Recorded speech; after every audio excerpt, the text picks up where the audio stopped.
All right, Warriors, check this out. I went for a swim this morning and I got a calamity. A Charlie horse. Right in the hams, man. Ooh, dang it. It was like my toes went like this. Just had a mind of their own. They was just a wandering. Like if these digits, these phalanges weren't attached, they was on their way somewhere. And I was ready to let them go. You hear me? You hear me? Oh man. So I got my leg propped up right now. I've been trying to stretch it out, but it just feels like it's wanting to start over every now and again. Got a mind of its own and a pulse. Look, I may be inhabiting an alien up in this here skin suit. I don't know, but I have my suspicions. Anyway, look, let's gather our thoughts. And thank you. Thank you for joining me and for supporting the content.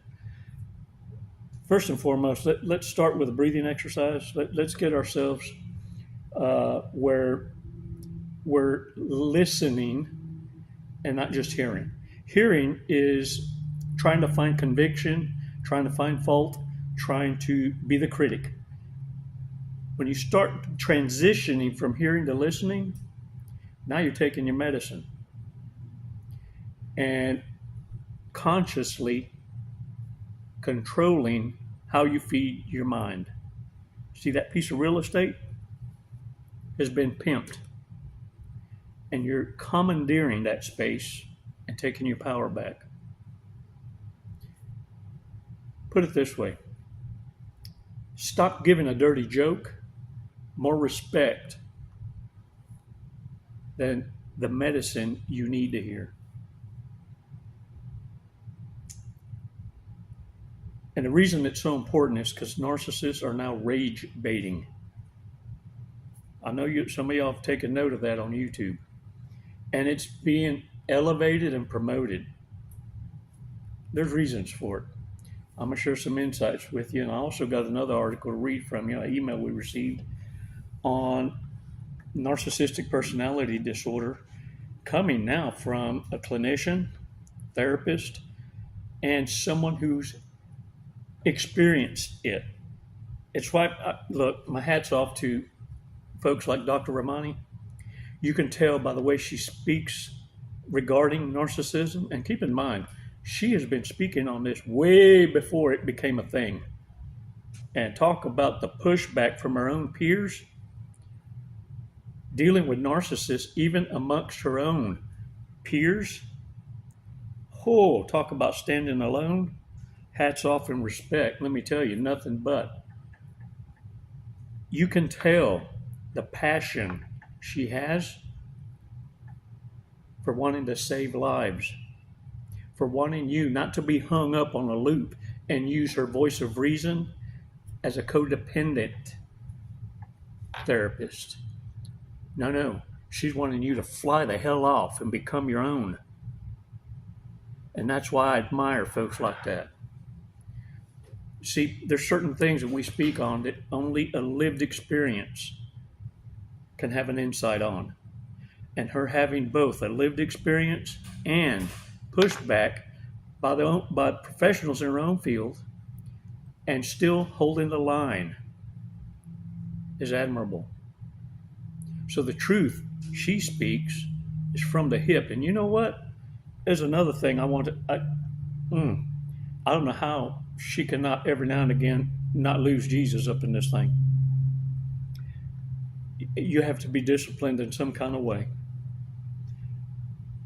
And so I want to share that with you because I'm receiving emails now on the regular with the occasional threats from other reprobates because they've been blocked forever and they feel that they're going to one-up me somehow by verbalizing their threats.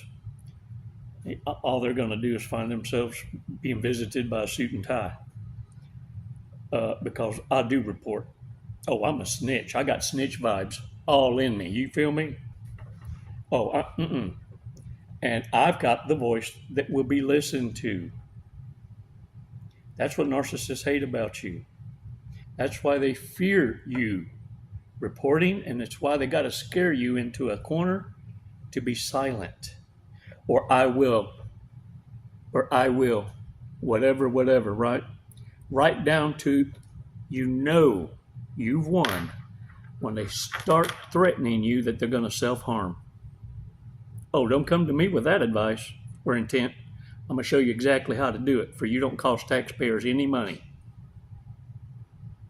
I'm going to educate you. Oh, I don't get hoovered. Oh, no, sir. Because look, ain't nothing more dangerous than an educated empath. Let's take 5 seconds, though. Let's talk about this rage baiting and e-begging. Oh, the desperation is being screamed. You hear me? And it's trying to scream louder than your war cry of reason and logic. Because narcissists feel if they scream it louderest, it must be more truerist. And the desperation, though, that part's real. That part's real. But what you need to understand that was a choice. Yeah, when times were good and they were taking advantage of you, that's the part they leave out. Yeah, lies by omission of truth. 5 seconds, let's do this. And let me ease this here leg down slowly. A la madre. Okay. Let's do this again. 5 seconds.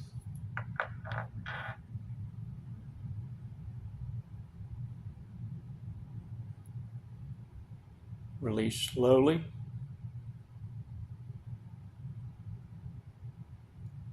All right. Shake it off, y'all. All right, look. The rage baiting. And for the life of me, I mean, I can understand why I don't even want to call them social media influencers because they're not influencing shit. And yet they're being rewarded, causing you to feel or react or be offended on purpose. And the reason I can sense that AI or the algorithms are promoting this is because they're all in it for selling advertisement and getting viewer engagement, getting you stuck to listening to it 2 or 3 times over. And so to keep everything in context, they're working on getting your reactions, promoting narcissism, chaos, disrupting your peace with interrupters. And what's wild is, ever since YouTube took it upon themselves to start, because they were losing probably a shit ton of money, paying out bots and false selling or giving away ad revenue, if you will, to a system of bots, AI bots. And so you have people that weren't creating but duplicating other people's content. And YouTube was paying twice on the same video just to have someone act like they're reacting to it, going like this.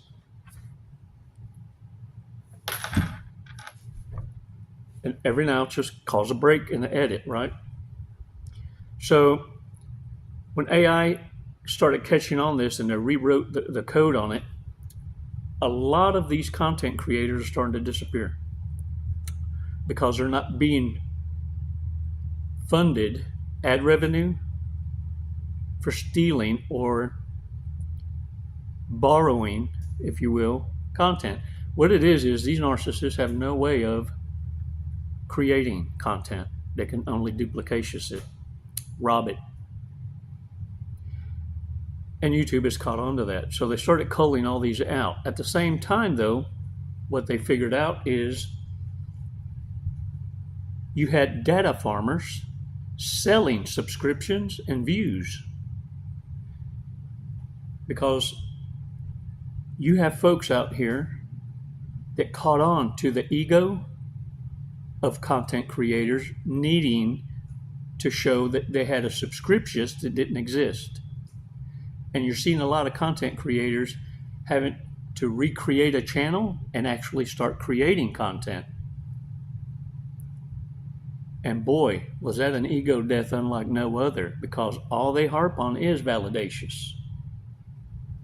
Their every breath hinges on likes and subscriptions. So much so that they were willing to buy from data farmers the subscriptions count to make it look like, oh, they're going virus. I know it's viral, but I like wordplay every now and again. So anyway, you got a lot of content creators that had to recreate their channel. And so you're kind of looking at them like, hey, welcome back. And you had no idea. Well, they got delicious. And they put out tests. YouTube created a test in shadow banning content creators, a mix, if you will, to see if it was truly supported by subscribers, true subscribers. So a lot of content creators have lost subscribers. And then two, they came out with certain restrictions, age restrictions. So if you weren't honest about you taking ownership by truly gauging the audience that you're trying to capture, that demographic, then what YouTube did is they done it for you. And so because you didn't age restrict it on your own and you knew full well you should have, if you played the game of catch me if you can, you either got delicious or you just lost a whole bunch of subscribers. And they went through it and just started chopping it up.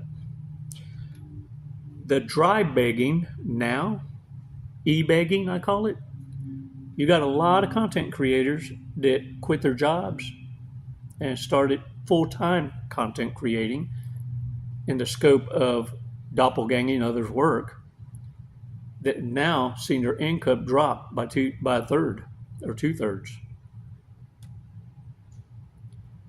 And now they're begging because they were taking advantage of a system by finding loopholes like all narcissists, sociopaths, psychopaths do, in trying to earn a buck for nothing. And so now you got content creators that have never created content coming out here and begging for donations, talking about, I'm being evicted, I'm having to live out of a car, I'm gonna be homeless in 3 days or a week, I don't know what I'm gonna do. Oh, but if you look at their history, they were the very ones waving the cash, talking about how everyone's a scrub. Now you got broke scrubs feeling consequence because the playbook got exposed. The freeloaders are begging for a handout and have nothing and never have had anything that they created that deserved any kind of support because they never earned it to begin with. You see, anyone can be the critic, but they choose to want to be paid to be the critic.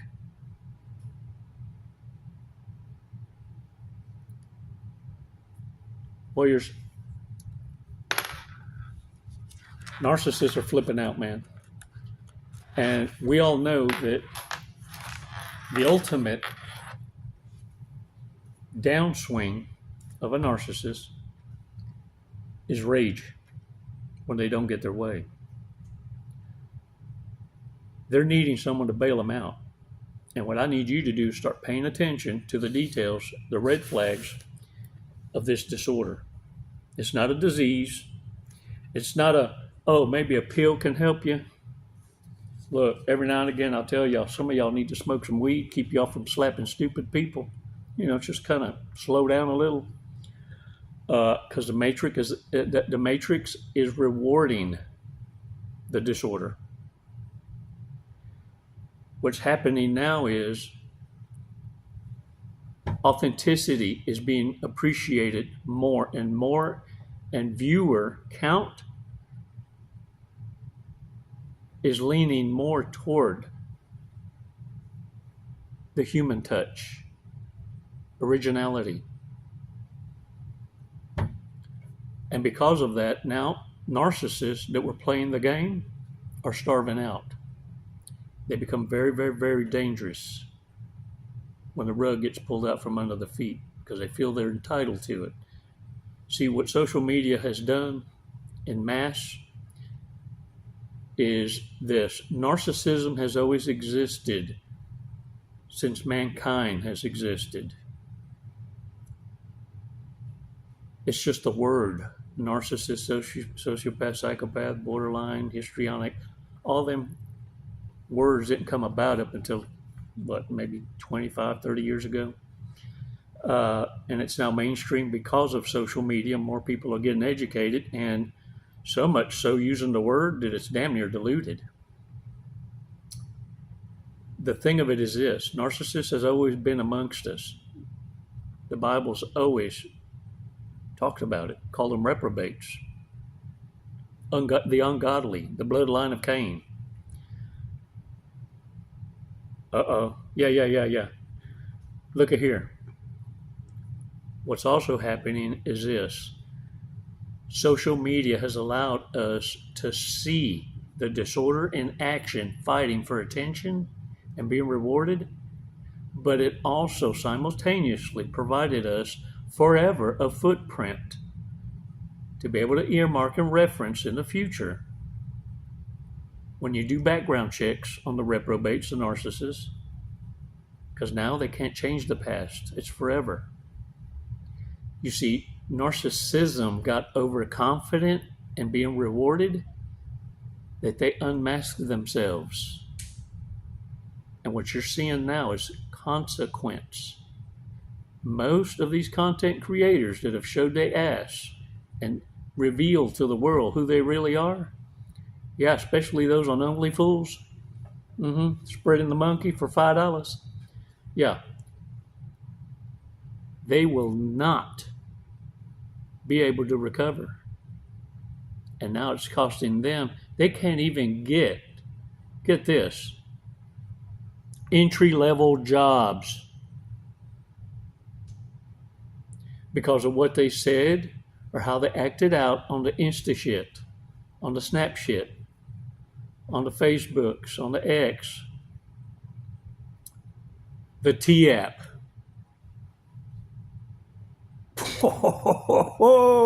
Yeah. Hey, look, I always knew.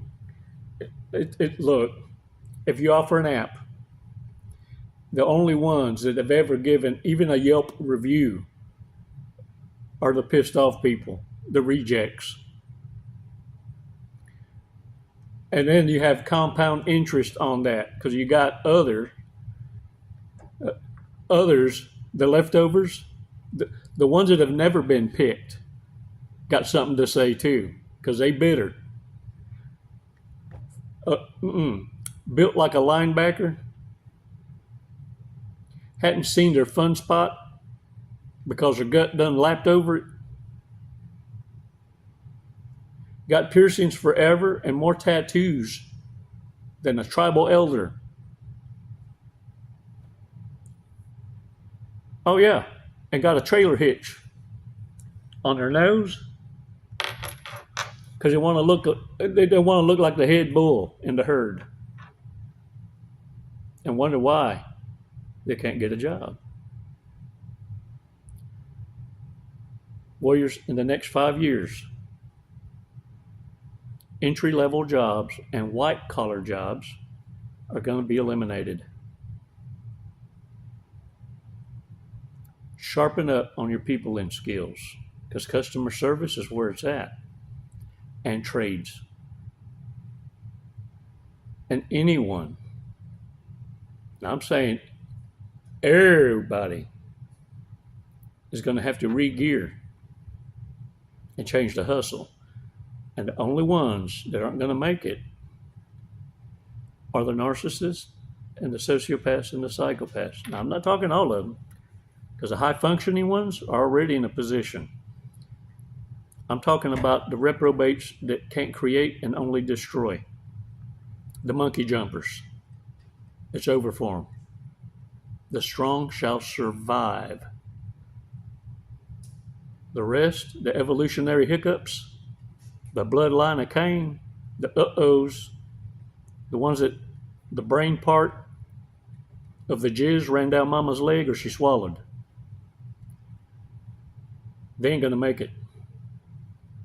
It's why the streets are now full. So much so, the President of the United States is calling on the National Guard. And I guarantee you, $1 and a donut, insane asylums are going to be opened up again.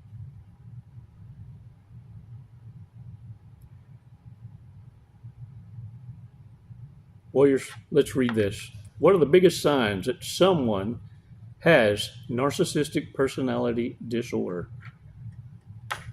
This is from a clinician, psychiatrist.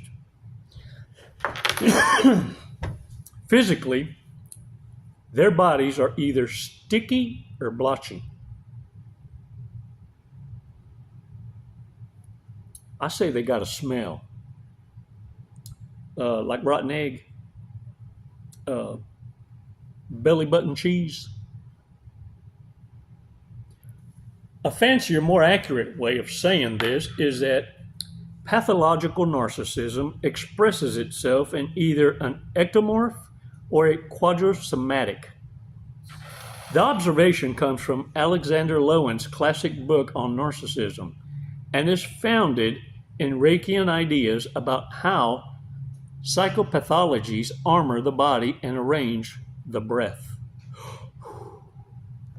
Breathing. In my own life, I've seen several people, including my stepbrother, an old friend, and my sister, make this change due to age and overindulgence, or both. They went from condescending, slender, broomstick statue to easily offended, overweight, 4'4" in a way where they almost seem to swell up and mushroom, as wide as they are tall. The velocity into this new weight overnight. Hypertension is often an issue for narcissistic characters. Their bodies are tight and the breath is constricted. If you get good at observing it, you can sense how there's often a shallow quality to their breath. Notice how language hides these insights in plain sight. Someone who is uptight is literally uptight and have a lot of unconscious tension. The bottom region, stiff upper lip, actually corresponds to a stiff upper lip. Your lips begin to quiver. When you cry deeply, that is a release of tension, emotional, physical, and energetic and mental stresses. The mask is real.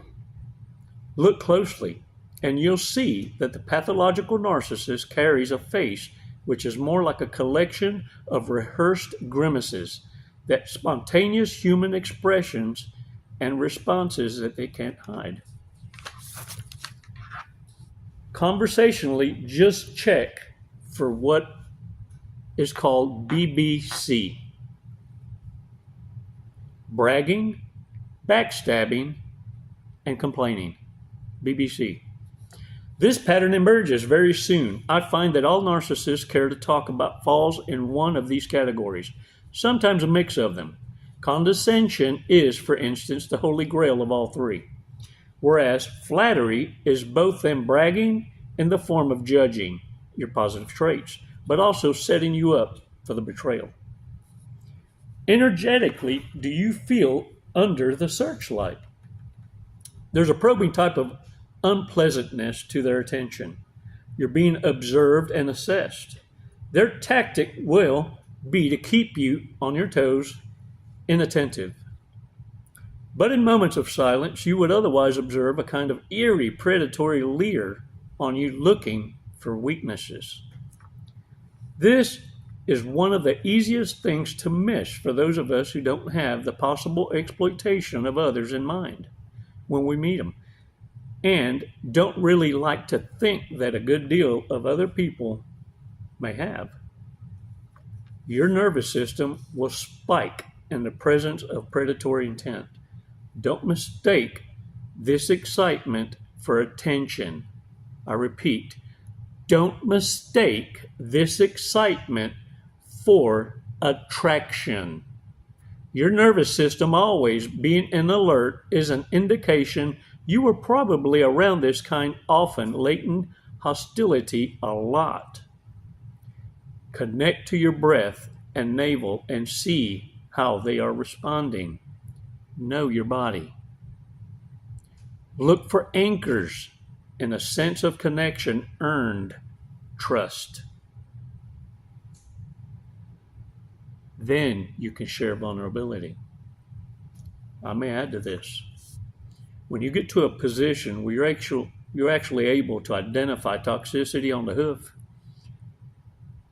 I share vulnerability, but I let people also know I'm not sharing with you. You're not special. I'm not sharing with you nothing I haven't shared with the world.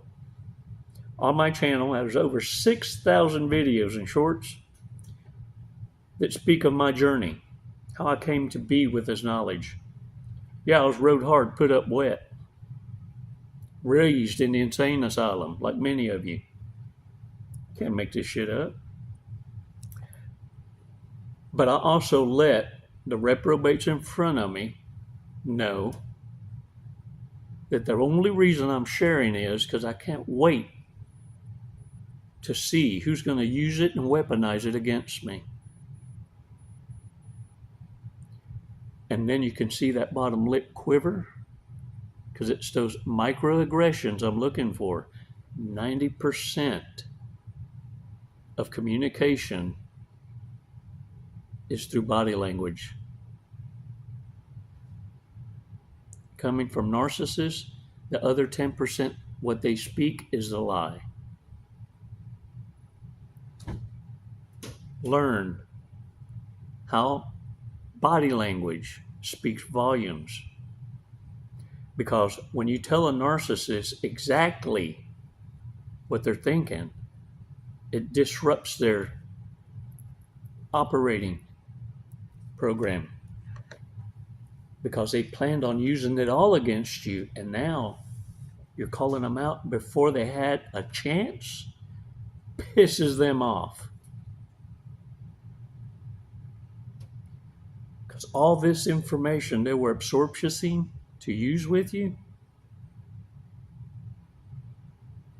was a waste of time. And let me tell you, Narcissist's plan was to get your meat, your money, your energy, your attention, and your time. And you just flip the script on them. I show vulnerability on purpose. And then I observe in silence.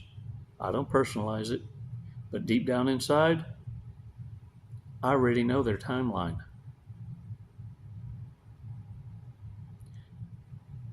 I deliver narcissistic injuries about 5 minutes after hello. Because the way I see it, it's a divine appointment. I'm not saying go do what I do, because some of you have got a lot to lose. Some of you have a stewardship to raise our future leaders. Do not entertain stupidity.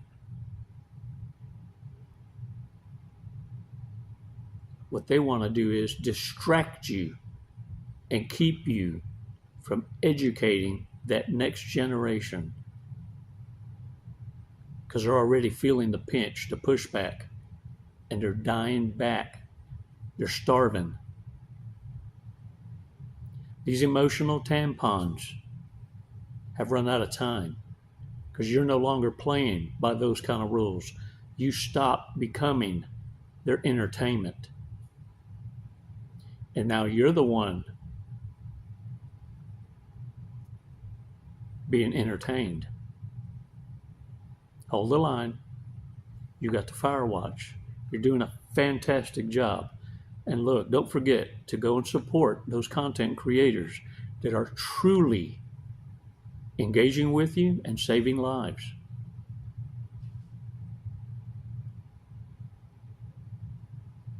And learn to say no to these pariah, these parasites, chupacabra, ticks. You call them garrapatas? Yeah. Don't you go messing around with them fools. Get you a lick of the Lyme disease. Yeah, or sexually transmitted demon. They want you to inherit their lust. Oh, me so horny. Me so horny. And then they want you to blame it on your childhood. Oh, so your parents told you was a piece of crap all your life? And now the only validations you get is to sleep in strangers' beds? So what you been doing? Proving them right? Oh, crush that ego and then walk away. The truth will cause the narcissist to see themselves out. You ever seen the garbage take itself out? Ooh. Yeah, leave it to me. I got this. It's a divine appointment. Bring it on. Pick me. Now for the rest of y'all, get out there and live. As you observe and witness narcissists expire, wishing they could have lived. Because that's when they finally realize all they did was exist. An existence of irrelevance to the world. No legacy. And now judgment befalls them. Thank you so much for your support. It's never goodbye. Always until next time. Les mando bendiciones. Namaste.